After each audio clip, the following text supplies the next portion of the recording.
Yes, I will take a veggie burger over a beef burger at almost any establishment, any day of the week. Sure, here or there, I have followed a vegetarian diet a few times in my life.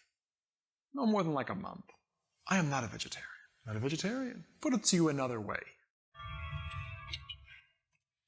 I am vegetarian.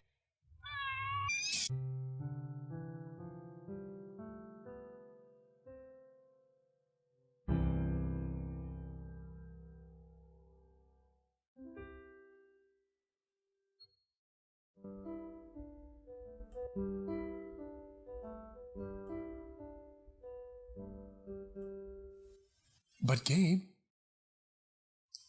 if you're not a vegetarian, why is your very first video a vegetarian dish?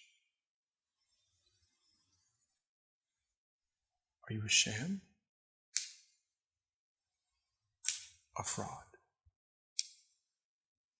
An attention-seeking vino? Me? Seeking attention? As if I needed validation from others.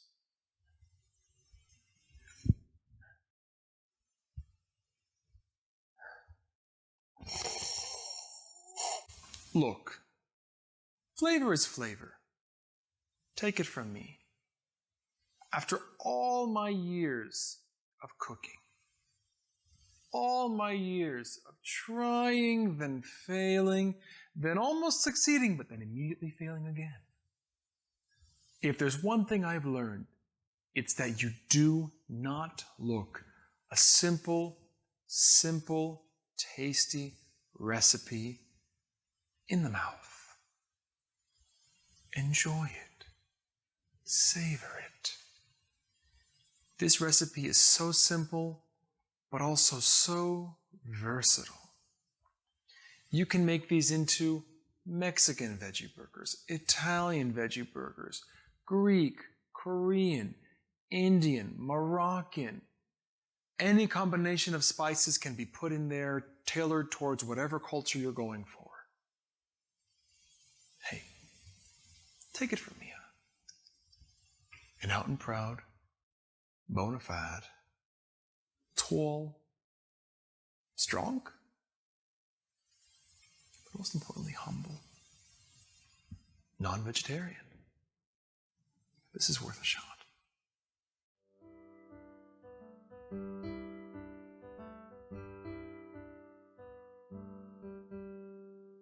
What is a good dish without an even better sauce? We're going to do a quickie sun-dried tomato aioli a la Café Gabe. Nothing too fancy here. I am going to use a food processor. You could also use a blender, or hell, if you minced the soul out of that sun-dried tomato, you could probably even just use a whisk. You could easily make this the day before, since it is kind of best served chilled. But either way, let's run through this nice and quick. For this, we're going to make our base about a cup of mayonnaise and 2 tablespoons spicy brown mustard. But we want a little kick in the background to this, so let's not be stingy. Now let's follow that up with about 4 tablespoons of minced sun-dried tomato. We're going to go for half a teaspoon red wine vinegar.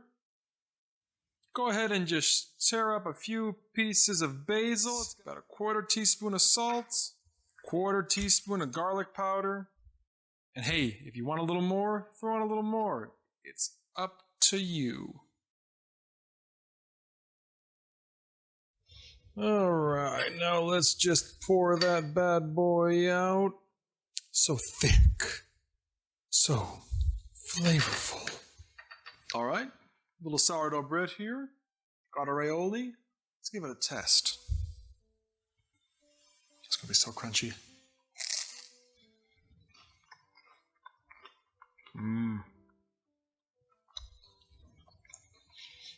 That would be good on anything. Oh man. This will magnify our burgers tenfold. We are ready.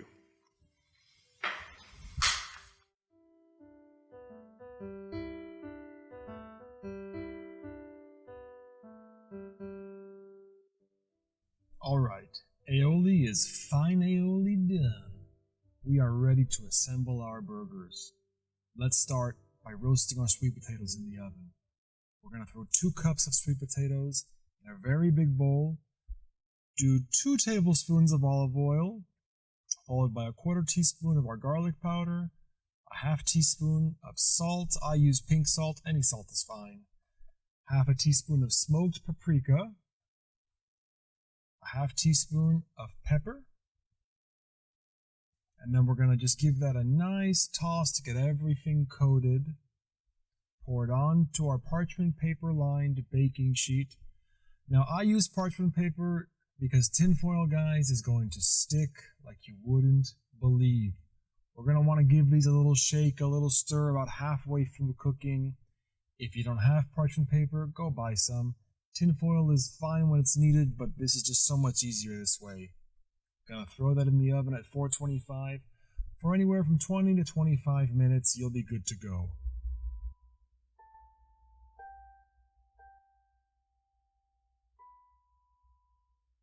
You know, if there was one real subtle beauty about this recipe, it would have to be the fact that everything is already cooked.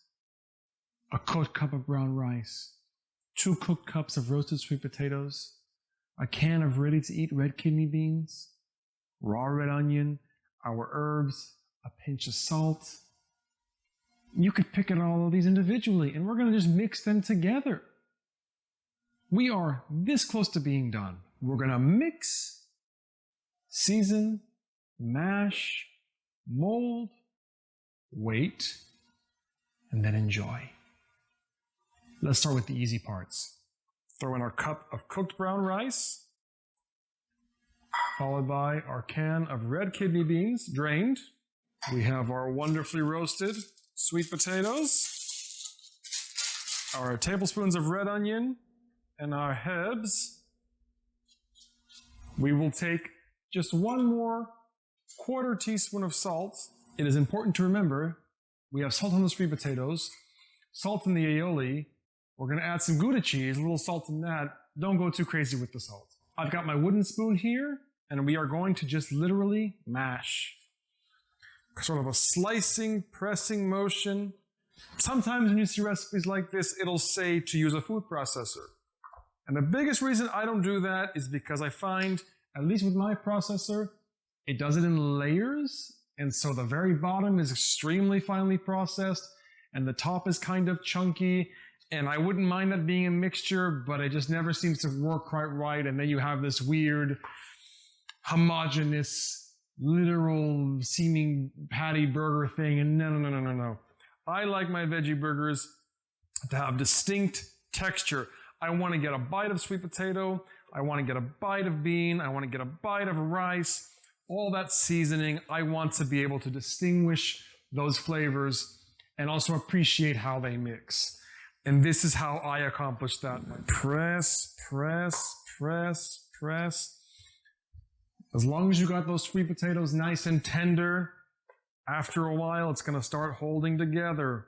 The moisture from the rice, mixed with the moisture from the potatoes, mixed with the moisture from the beans, will really start making this into almost like a very rough sort of paste. And that's what we're looking for. And I want you to see this beautiful mosaic. You can really, really catch a glimpse of how everything is merging together so nice, deliciously. That is what we want. We want that sort of a texture. Everything is still clearly its own being, its own distinct flavor, but it's just blending together well, like stained glass. Oh yes, a religious experience in your mouth. Let's look at that. You can still definitely tell this is a mixture of lots of wholesome, great flavor. But if I grab a pinch, it holds its shape, holds its form. Oh, this is going to be fantastic. Now this should give us enough to work with to make about, anywhere from 4 to 6 patties. I have big old hands, so for me it's kind of a small handful. If you have smaller hands, consider it a handful. And just gently mold that into a patty. There is literally no secret technique, almighty mega, go to Tibet, Nepal, meditate for 1 million. No. Boom. Boom. Look how beautiful that coloring is. My goodness, I am so excited. We do want it to be somewhat uniform in thickness. I will ultimately pan fry these later, so I don't want it to be bulging and have uneven heat. No.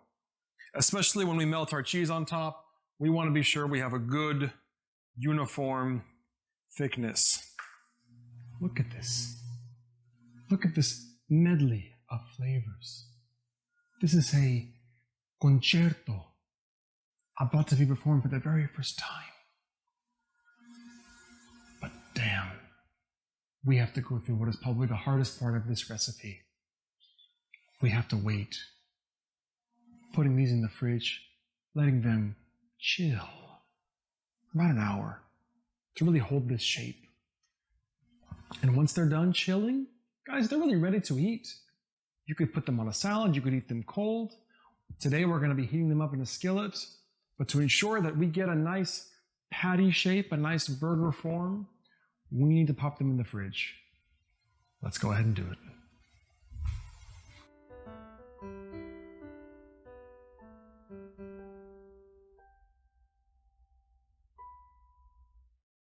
There are so many ways I could serve these burgers, but I'm going to show you my preferred method. A skillet over medium-high heat, put down some olive oil, slap one of those babies on there. I'm going to let it fry for about 3 minutes to get a nice crispy texture on the outside. I want that on each side of that burger, but I'm going to top this off with some smoked Gouda. You can really do any cheese. I've done it with mozzarella. It's also fantastic. Once that's fully melted, you know you're ready to go. Now, it wouldn't be a burger if we didn't serve it on some kind of a bun. If you're here in Texas, at H-E-B, they sell these wonderful onion rolls. We have our freshly made sun-dried tomato aioli. We're going to put a few dollops right on top, spread it on. Put as much as you want. You really can't go wrong with that stuff. And now, optional, but is it ever really optional if it's avocado? Let's put a nice crown on this baby, and oh, that is ready to be enjoyed. Cutting it in half for the sake of the display, I will just throw that whole thing in my hands and devour it bite by bite, no regrets. For demonstration purposes, I found this gigantic fool of a man that can't seem to understand how you eat a sandwich. I am many things, but a liar is not normally one of them. That was a good damn sandwich. Now, this may be my very first video, but there's no way in hell it's going to be my last. I have so many recipes I want to share with you all. So many flavors for us to experience together. If you want to be the first to know when I post a new video, hey, subscribe to the channel. Hit the like button, hit the bell, I believe is the thing you need to do. If you do try the recipe, leave a comment. How'd it turn out? Something not seem right? Did you try something different? Did you go ahead, try a different spice blend, get another flavor going there? I would love to know. Guys, thank you so much for coming to Café Gabe. Take care. Be safe. Adios. Oh.